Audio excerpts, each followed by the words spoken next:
Будем продолжать процесс. Сегодня, наверное, будет закончено чтение всех обвинений и перейдем к следующим стадиям. Чувствовать себя нормально, бодро. Процесс будет длиться долго, потому что мы только на начальной стадии. 50 до 10 часов есть такие?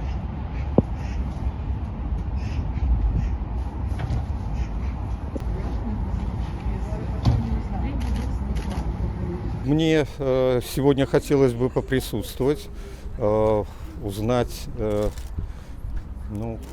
какие-то новости о самочувствии.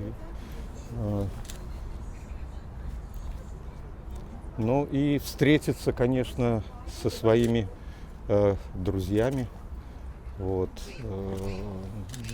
И сегодня состоится суд здесь недалеко Маши Колесниковой, поэтому мне хотелось бы два таких события, на них поприсутствовать. Я накануне в субботу получил 3 письма от Маши. Они датированы началом марта. Это мои первые письма в марте.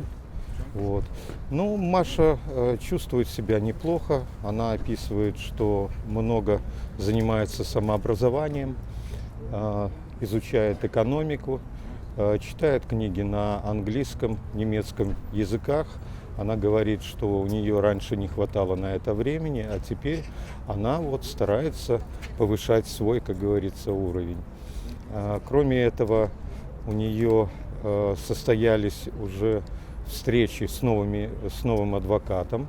Она очень довольна, говорит, что она гордится тем, что у нее такие прекрасные адвокаты, и очень благодарна им за то, что они оказывают ей такую поддержку.